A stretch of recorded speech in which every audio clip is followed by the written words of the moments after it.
Next हम लोग example लेने वाले इसमें क्या कि ये जो क्या लिखे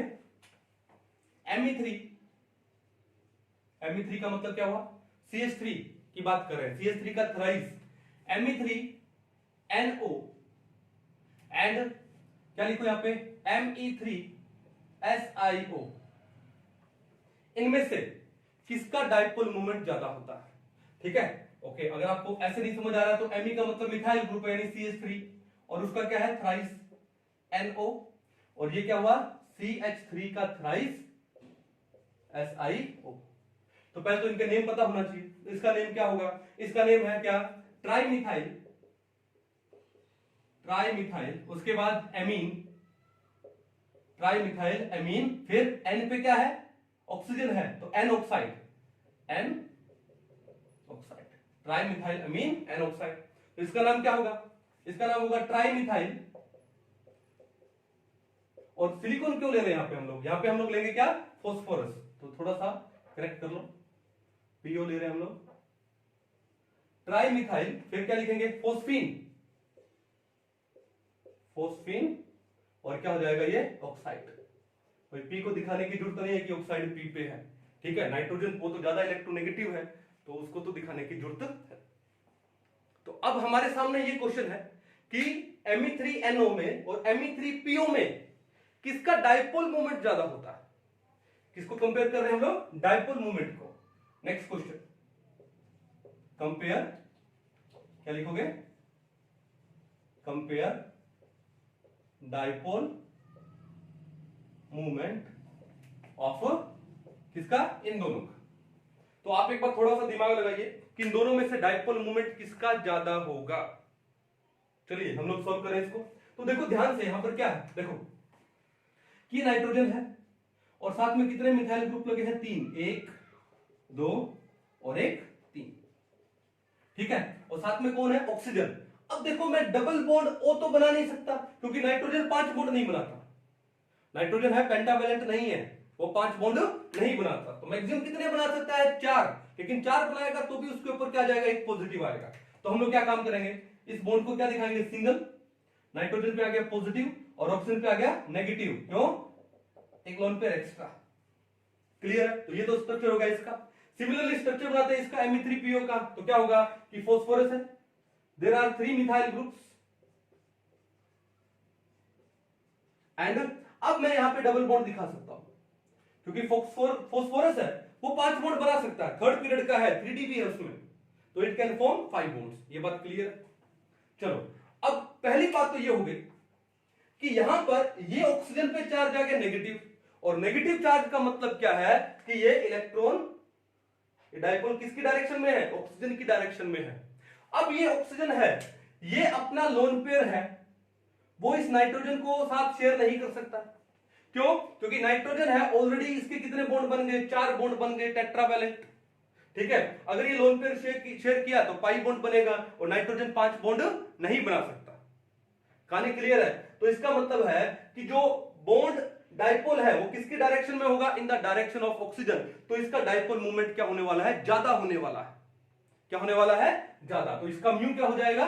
ज्यादा हो जाएगा। लेकिन यहां पर चलते हैं, पहली बात तो ऑक्सीजन पे नेगेटिव चार्ज नहीं है, तो इसका मतलब है ऑक्सीजन है जो इसकी डायरेक्शन में जो डाइपोल है वो क्या होगा? कम होगा। डाइपोल मोमेंट क्या होगा? कम होगा। दूसरी मजे वाली बात ये है कि यहां पर ऑक्सीजन के पास 2 लोन पेयर है।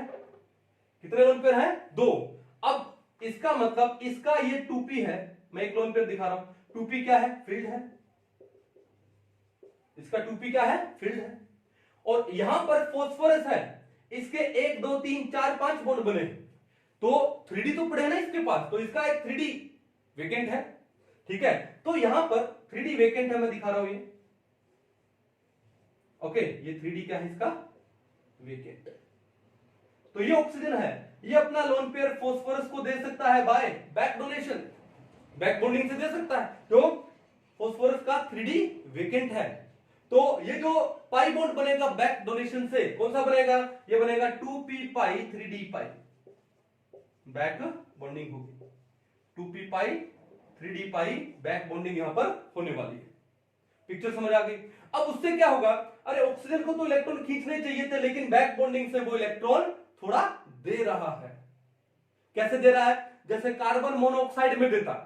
चलो बहुत ही अच्छी बात उठी है, इसका रिजेंबल होता है किससे, कार्बन मोनोऑक्साइड से। तो ध्यान से देखो कि कार्बन मोनोऑक्साइड में क्या है, कार्बन है और ऑक्सीजन, ठीक है। कार्बन के पास कितने हैं, 4 इलेक्ट्रॉन वैलेंस में, ऑक्सीजन के पास वैलेंस में कितने हैं, 6 इलेक्ट्रॉन। तो इन्होंने क्या काम किया, अपने आप को स्टेबल करने के लिए क्या कर लिया, इलेक्ट्रॉन का शेयरिंग कर लिया। ये इलेक्ट्रॉन का शेयरिंग हो गया। अब इससे हुआ क्या, ऑक्सीजन तो स्टेबल हो गया, 1 2 3 4 5 6 7 8, the octet of oxygen is completed. But carbon का ऑक्टेट तो कंप्लीट नहीं हुआ ना, 2 2 4 और 2 6 इलेक्ट्रॉन है।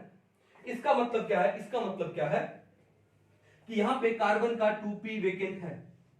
क्या है, कार्बन का 2p वेकेंट, लेकिन ऑक्सीजन का 2p क्या है, फिल्ड है। मैं एक नोन कर दिखा रहा हूं, ऑक्सीजन का ये जो 2p है वो क्या है, फिल्ड। कार्बन ऑक्सीजन में पहले कौन सा बॉन्ड था, डबल बॉन्ड, जस्ट लाइक यहाँ पे फास्फोरस और ऑक्सीजन में कौन सा बॉन्ड था, डबल बॉन्ड, ठीक है।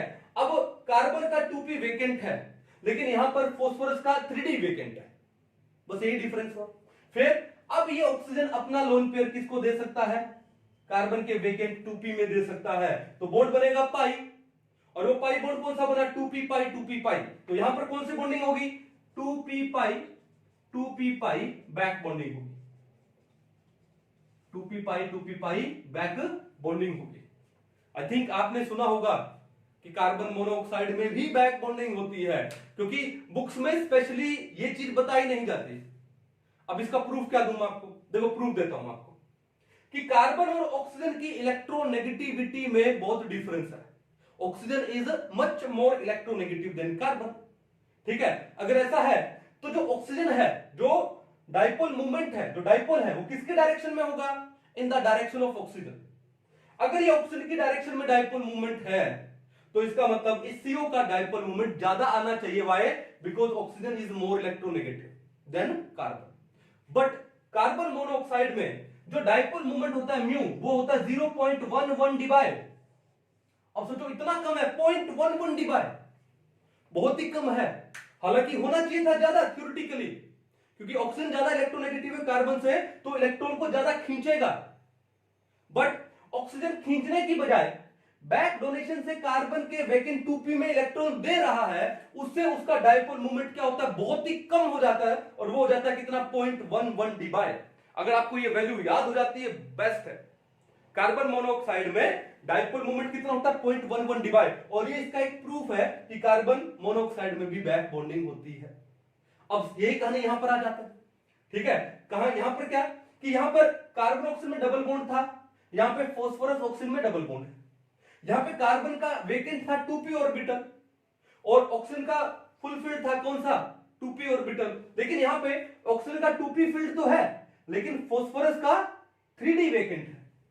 तो यहां पे जो बैक बॉन्डिंग हुई वो कौन सी हुई, 2p पाई 3d पाई, और यहां पे हुई 2p पाई। अब बताओ दोनों में से स्ट्रॉन्ग कौन सी होती है, 2p पाई स्ट्रॉन्ग होती है, ठीक है। ये इतनी स्ट्रॉन्ग नहीं है इसके कंपैरेटिवली, लेकिन है तो ना।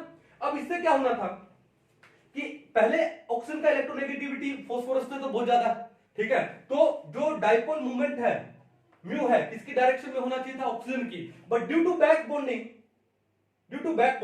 इसका डाइपोल मूवमेंट क्या हो जाता है, कम हो जाता है।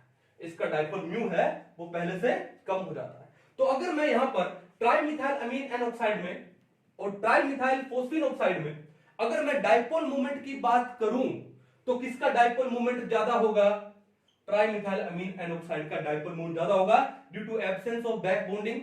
But due to the presence of 2p pi 3d pi back bonding in trimethyl phosphine oxide, यहां पर डाइपोल मूवमेंट क्या हो जाता है, कम हो जाता है। आया समझ, मजा आया है? तो बड़ा ही इंटरेस्टिंग एग्जांपल है, इससे हमारा कॉन्सेप्ट इतना शानदार बिल्ड होगा कि इसका मतलब बैक बॉन्डिंग का डाइपोल मूवमेंट पे भी क्या है, इफेक्ट पड़ता है, ठीक है। तो आप एक बार इसको अच्छे से नोट डाउन कर लो।